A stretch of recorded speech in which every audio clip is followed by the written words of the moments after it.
നമസ്കാരം. Raf talk ഫുട്ബോളിലേക്ക് അവർക്കും സ്വാഗതം. നെയ്മർ ജൂനിയർ കളി അവസാനിപ്പിക്കുകയാണോ? അത്തരത്തിലുള്ള വാർത്തകൾ പല കോണുകളിൽ നിന്ന് വരുമ്പോൾ അദ്ദേഹം തന്നെ അതിനോട് പ്രതികരിച്ചിരിക്കുകയാണ്. ഏറ്റവും പുതിയ ഇൻ്റർവ്യൂവിൽ നെയ്മർ ജൂനിയറോട് അത് ചോദിക്കുന്നുണ്ട്, റിട്ടയർമെൻറ്റിനെ കുറിച്ച്. അപ്പോൾ അദ്ദേഹം പറയുന്ന മറുപടി ഏറെ ശ്രദ്ധേയമാണ്. അദ്ദേഹം പറയുന്നു, I don't know what will happen from now on. ഇവിടെ മുതൽ അങ്ങോട്ട് ഇനി എന്ത് സംഭവിക്കുമെന്ന് എനിക്കറിയില്ല. അടുത്ത വർഷം എന്ത് സംഭവിക്കുമെന്നും എനിക്ക് പറയാൻ പറ്റില്ല. ഡിസംബറിൽ ഒരു പക്ഷേ ഞാൻ വിരമിക്കൽ തീരുമാനമെടുത്തേക്കാം. പക്ഷേ എൻ്റെ ഹൃദയം എന്താണ് പറയുന്നത് അതനുസരിച്ചാണ് തീരുമാനമെടുക്കുക. ഞാനിപ്പോൾ ഡേ ബൈ ഡേ ഓരോ ദിവസവും മാക്സിമം എൻജോയ് ചെയ്ത് മുന്നോട്ട് പോകുക, അത് മാത്രമേ ചിന്തിക്കുന്നുള്ളൂ. പക്ഷെ ഞാൻ നിങ്ങളോട് പറഞ്ഞല്ലോ, ഞാൻ ഇയർ ബൈ ഇയർ ഓരോ അപ്പം ഉള്ള കാര്യങ്ങൾ, ആ വർഷത്തെ കാര്യം അപ്പം നോക്കി അങ്ങനെ പോവുകയാണ്. എനിക്കറിയില്ല അടുത്ത് എന്ത് സംഭവിക്കുമെന്ന്, അടുത്ത വർഷം എന്ത് സംഭവിക്കുമെന്ന്. ബി ഡിസംബർ ആകുമ്പോൾ എനിക്ക് റിട്ടയറിങ് എന്നുള്ള ഫീലിംഗ് വന്നേക്കാം. അതെനിക്കിപ്പോൾ ഉറപ്പിച്ച് പറയാൻ പറ്റില്ല. ഡിസിഷൻ തീർച്ചയായിട്ടും എൻ്റെ ഹൃദയത്തിൽ നിന്നാണ് വരുന്നത് എന്നുകൂടി നെയ്മർ പറയുന്നുണ്ട്. അപ്പോൾ സംഗതി വളരെ കൃത്യമാണ്. നീണ്ട കാലത്തേക്ക് കളിച്ച് മുന്നോട്ട് പോവുക എന്ന ചിന്തയൊന്നും ഇപ്പോൾ അദ്ദേഹത്തിനില്ല. ബെറ്ററായിട്ട് അങ്ങനെ പോകണം.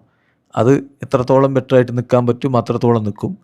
മതി എന്ന് തോന്നുകയാണെങ്കിൽ അപ്പം നിർത്തുമെന്നുള്ളൊരു ഫീലിങ്ങിലാണ് ഇപ്പോൾ അദ്ദേഹം സംസാരിക്കുന്നത്. ഇപ്പോൾ 40-41 വയസ്സിൽ ക്രിസ്ത്യാനോ സംസാരിക്കുന്ന പോലെയാണ് ഈ 10-35 വയസ്സാകുന്നതിന് മുമ്പ് തന്നെ നെയ്മർ സംസാരിക്കുന്നത് എന്നുള്ളതാണ് ആരാധകർക്കൊരു നിരാശ. കാരണം അദ്ദേഹത്തിന് പരിക്കും മറ്റു കാര്യങ്ങളൊക്കെ വന്ന് വല്ലാതെ അദ്ദേഹത്തെ തളർത്തി എന്ന് വേണം ഇതിൽ നിന്ന് മനസ്സിലാക്കാൻ. അപ്പോൾ അദ്ദേഹം പറയുന്നുണ്ട്, ഈ ഇയർ എനിക്ക് വളരെ ഇമ്പോർട്ടൻ്റ് ആണ്. എനിക്ക് മാത്രമല്ല, സാൻഡോസിനും ബ്രസീലിനും ഒക്കെ ഇമ്പോർട്ടൻ്റ് ആണ്. കാരണം ഇതൊരു വേൾഡ് കപ്പ് ഇയറാണ്. അത് എന്നെ സംബന്ധിച്ചിടത്തോളം വലിയൊരു ചലഞ്ചാണ്. എനിക്ക് ഈ സീസണിൽ 100% ഫുൾ റെഡിനെസ്സിൽ കളിക്കണം, ഫുൾ ഫിറ്റ്നസ്സിൽ കളിക്കണം. അതുകൊണ്ടാണ് ഞാൻ ഈ സീസണിൽ ആദ്യത്തെ കുറച്ച് മത്സരങ്ങൾ കളിക്കണ്ട എന്ന് തീരുമാനിച്ചത്. എനിക്ക് എൻ്റെ പ്ലേയിങ് റിതത്തിലേക്ക് മടങ്ങിയെത്താൻ കുറച്ചുകൂടി സമയം വേണ്ടി വരും. പക്ഷേ ഇപ്പോൾ ഒരു തരത്തിലുള്ള വേദനയും എനിക്കില്ല. ഞാൻ അത്തരത്തിലുള്ള ഒരു ഭയപ്പാടിലുമല്ല മുന്നോട്ട് പോകുന്നത്. ഞാൻ ഓക്കെയാണ് എന്ന ഫീലിംഗാണ് എനിക്കുള്ളത്.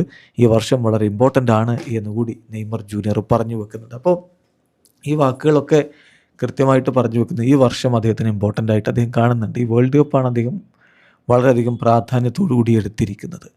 അപ്പോൾ ഈ വേൾഡ് കപ്പിൽ കളിക്കുക, അതിനു വേണ്ടിയിട്ട് അദ്ദേഹം എല്ലാം ചെയ്തുകൊണ്ട് മുന്നോട്ട് പോവുകയാണ്. അത് കഴിഞ്ഞ് വേൾഡ് കപ്പും കഴിഞ്ഞ് ഈ സീസൺ അവസാനിക്കുക. ബ്രസീലിൽ ഇപ്പം കലണ്ടർ ഇയർ വൈസ് ആണല്ലോ സീസൺ.